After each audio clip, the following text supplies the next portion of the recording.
Welcome. Ideology, a prism for viewing American democracy. Besides focusing on the demographic characteristics of the U.S. population, we can also analyze political events and trends by looking at them through the prism of ideology. Political ideology is an integrated system of ideas or beliefs about political values in general and the role of government in particular. Political ideology provides a framework for thinking about politics, about policy issues, and about the role of government in society.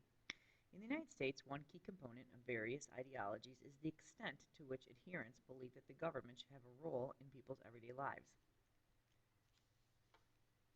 If you look at this chart, it summarizes the key ideologies we consider in this Prezi. If you look at the goal of government for socialism, liberalism, and then middle of the road, conservatism and libertarianism.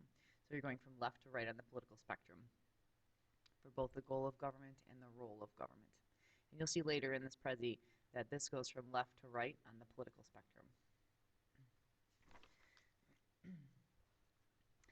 Modern liberalism in the United States is associated with the ideas of liberty and political equality. Its advocates favor change in the social, political, and economic realms to better protect the well-being of individuals and to produce equality within society. They emphasize the importance of civil liberties, including freedom of speech, assembly, and the press, as outlined in the Bill of Rights.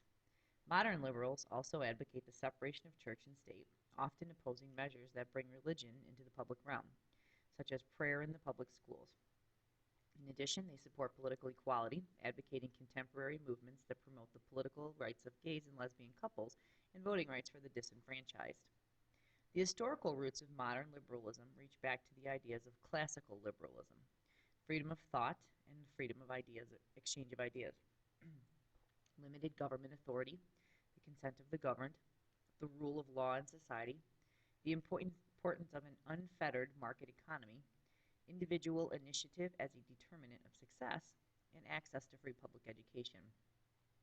These also were the founding ideals that helped shape American democracy as articulated in the Declaration of Independence and the Constitution. Modern liberalism, which emerged in the early 20th century, diverged from its classical roots in a number of ways.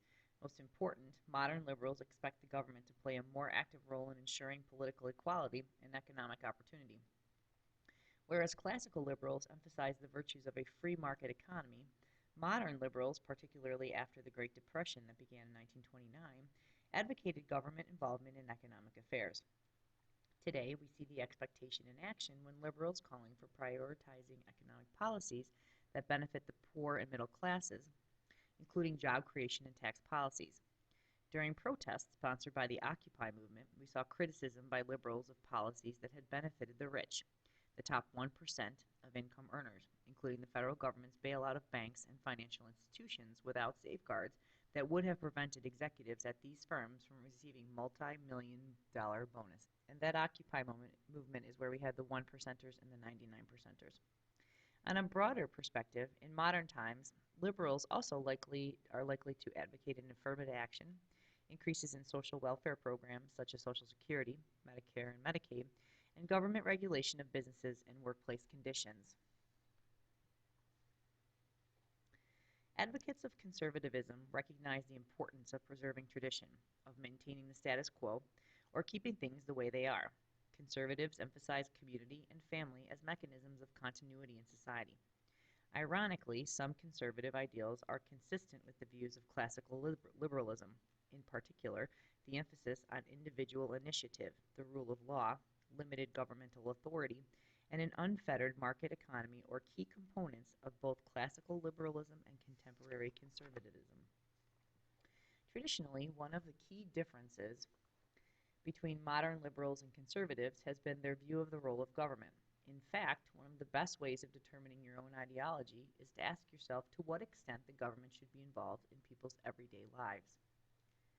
Modern liberals believe that the government should play a role in ensuring the public's well-being, whether through the regulation of industry or the economy, through anti-discrimination laws, or by providing an economic safety net for the neediest members of society. By contrast, conservatives believe that the government should play a more limited role in people's everyday lives.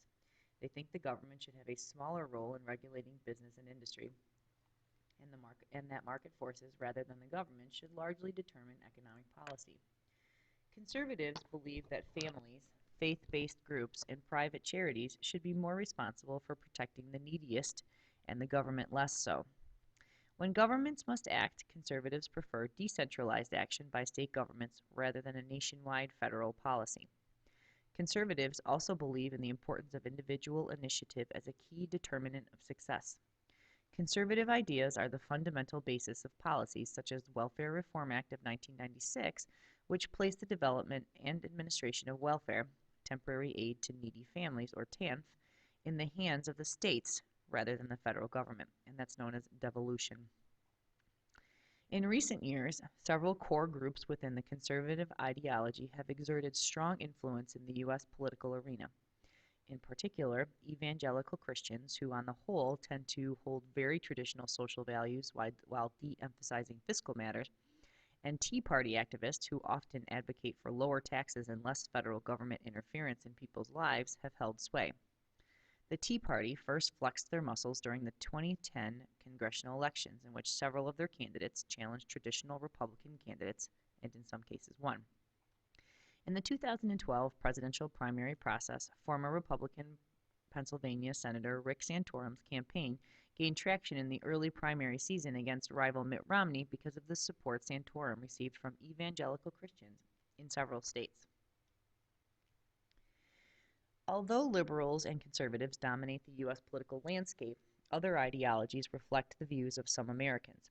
In general, those ideologies tend to be more extreme than liberalism or conservatism. Advocates of certain of these ideologies call for more governmental intervention than modern liberalism does, and supporters of other views favor even less government interference than conservatism does. For example, socialism, an ideology that stresses economic equality, theoretically achieved by having the government or workers own the means of production, business and industry, lies to the left of liberalism on the political spectrum. Although socialists play a very limited role in modern American politics, this was not always the case. In the early part of the 20th century, socialists had a good deal of electoral success. Two members of Congress, Representative Meyer London of New York and Representative Victor Berger of Wisconsin,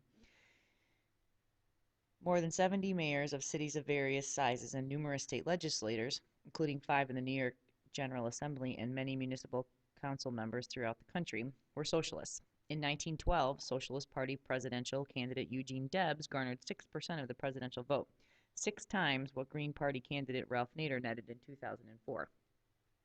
According to libertarianism, in contrast, government should take a hands-off approach in most matters. This ideology can be found to the right of conservatism on a traditional ideological spectrum.